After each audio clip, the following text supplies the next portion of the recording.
Ons lees die oordenking vir die 25ste September uit Die Here is my herder met die vriendelike vergunning van Lizette Murray. Die opskrif vir vanoggend se gedeelte is in die oomblik. Ons teksvers kom uit Psalm 150 vers 1, 2 en 6 en daar staan geskrywe: Prys die Here, prys God in sy heiligdom. Prys hom hier onder sy magtige hemelgewelf. Prys hom oor sy kragtige dade, prys hom in sy magtige grootheid. Laat alles wat asemhaal die Here prys. Prys die Here. God is die skepper van musiek. Dis hy wat ons ontvanklik maak vir klank en harmonie en ritme. Musiek word die instrument waardeur ons die opwelling van vreugde tot uiting kan bring.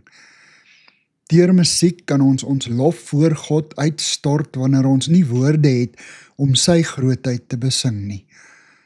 'n Koorsanger erken, sang is my manier van praat met God.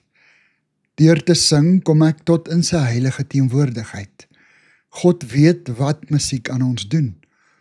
Hy ken die krag daarvan. Wanneer 'n lied weer klink, staan koue logika dikwels 'n oomblik op sy vir die hart, vir dit wat nie verklaar kan word nie. In dieselfde trant maan Paulsen ons in Unlocking the Bible teen die ooranalysering van die psalms. Ons moet liewer 'n psalm as eenheid lees en ontdek en nie vers vir vers probeer ontleed nie. Op die manier vernietig ons die skoonheid van die psalm. Byvoorbeeld die van die jubelende dankpsalm hierbo. Die trefkrag van menige psalm lê in die minwoorde, die raaksê sinne, die herhalings, die liriese kwaliteit, die feit dat die woorde in jou gedagtes bly draal lank nadat jy die psalm neergesit het. Jy hou die hele psalm as ware in die holte van jou hand. Jy voel die gewig van die woorde en die klank daarvan. En jy koester dit soos 'n juweel in jou sak.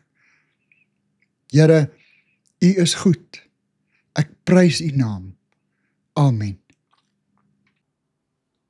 Dankie vir die saamkuier. Ek deel Lizette se kontak en webblad besonderhede in die inligtingsparagraaf van hierdie voorlesing.